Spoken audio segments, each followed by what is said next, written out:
Olá pessoal, hoje estamos aqui para conversar um pouquinho mais e dar sequência ao assunto do vídeo anterior, que foi sobre o uso das medicações. No vídeo anterior a gente abordou uma das medicações mais comuns, que é a fluoxetina, que é classificada como inibidor seletivo da recaptação de serotonina. Hoje a gente vai falar um pouquinho sobre a sertralina, que também pertence à classe dos inibidores seletivos da recaptação de serotonina. Hoje a gente vai conversar sobre os benefícios, os efeitos colaterais, as indicações, para que serve, a dose, como utilizar, quais efeitos esperados da medicação, o seu tempo de ação. Por quê?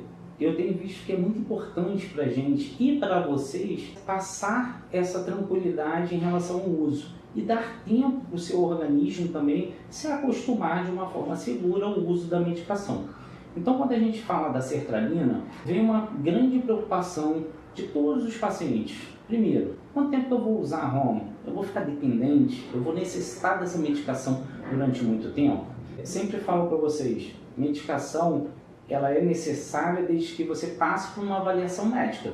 Se você está tendo alteração do seu comportamento, mas também do seu dia a dia, com prejuízos, você vai precisar de uma medicação. Então, só quem pode te direcionar para o uso correto ou não de um determinado remédio vai ser o médico.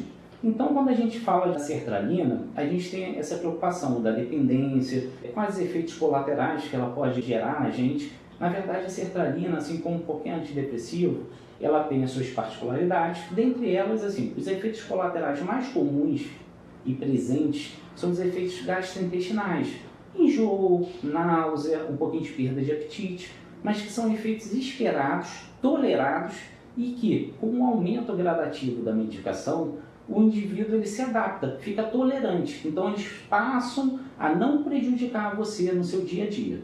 Outra coisa importante, o tempo de ação, né? A gente espera que a sertralina haja no organismo do paciente entre 2 a 4 semanas. Porém, existem algumas exceções. Tem gente que é mais resistente, tem gente que tem um problema hepático, às vezes tem um problema renal. Então, assim, ele vai degradar, ele vai necessitar, às vezes, de uma dose maior. Então, na verdade, assim, se você precisa de uma dose maior, a gente, na próxima consulta, ou a gente vai aguardar um pouco para aumentar essa dosagem, se a gente não sentir uma resposta tão positiva sua em relação à medicação, em relação aos problemas iniciais que você veio buscar ajuda, ou a gente já vai fazer esse aumento. Por quê? Porque às vezes a dose foi uma dose relativamente alta, que a gente iniciou, e você não teve uma resposta nem 50% do esperado. Então, nesse caso, a gente antecipa esse aumento da dose da medicação. Então, é importante que vocês percebam que o que vai direcionar o uso de uma dosagem maior ou menor vai ser a resposta sua em relação à medicação. Então, quando eu estava falando sobre efeitos colaterais, a gente falou sobre os gastrointestinais, mas existem alguns outros efeitos colaterais, como disfunção sexual, alteração do sono. Então, assim, por isso que é importante a avaliação médica. Quando tem uma alteração do sono, a gente pode utilizar uma trazodona, uma mirtazapina, se o indivíduo não está se alimentando de forma correta. Por quê? São remédios que vão potencializar e vão ajudar você a tolerar passar por aquele período. E se você já está enjoada, se você está sem dormir, a tendência é que você tenha mais efeitos colaterais com o uso da medicação. E a gente acaba o quê? Queimando uma molécula tão boa e tão importante no tratamento de algumas doenças. Dentre elas, transtorno depressivo, transtorno obsessivo compulsivo, TOC.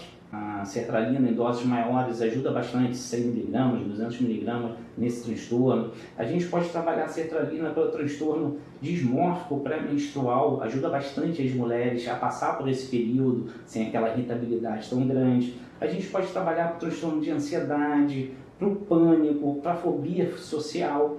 Ajuda também, a gente pode trabalhar com doses menores, que é o recomendável. Por quê? Como eu falei no início do vídeo, a sertralina é um antidepressivo inibidor da recaptação de serotonina. Se a gente começa com uma dose maior, utiliza uma dose aumentada da sertralina, é difícil de tolerar, então precipita às vezes crises mais frequentes de ansiedade. Então, se você veio buscar uma ajuda, você vai acabar desistindo de usar aquela molécula ou teremos que utilizar outras drogas. Então, nesses casos, a gente começa com doses menores, 25 miligramas, depois espera mais 1, 2 semanas para subir a dosagem para você, de acordo com o que você aguente no seu dia a dia. Uma outra coisa importante, quando a gente fala da sertralina, existe aquela preocupação das mães. Rômulo, e se eu estiver grávida, se eu engravidar, é uma medicação segura, eu posso usar? Então, a sertralina, ela não é recomendável durante as 4 primeiras semanas da gravidez. Acima da 20ª semana, também existe um outro porém, de você iniciar ela, seria o aumento do risco da hipertensão pulmonar. Então, o que a gente costuma recomendar? Você já usa sertralina durante a avaliação? A gente vai avaliar a necessidade de deixá-la ou não, o risco-benefício que a gente chama. Dentro desses riscos e desses benefícios, porque a gente tem um leque muito grande de medicações, mas você fala, mas existem pacientes que às vezes já toleram, já usam bastante tempo, estão muito bem com a medicação. Vou arriscar deixar você sem medicação? Não existe essa necessidade. Então, assim, a avaliação ela vai ser feita e a gente vai chegar no meio termo, reduz a dosagem ou inicia com uma outra medicação para quem não utilizava antes. O importante é o quê? Se você não tratar, mesmo que esteja grávida, o prejuízo para o seu bebê vai ser grande. Então, assim, a sertralina, a gente vai pesar o início ou a manutenção dela durante a sua gravidez. Um outro caso especial também que às vezes a gente fica preocupado é assim, eu tenho insuficiência renal. Eu posso usar, eu não posso, eu vou usar doses maiores, doses menores.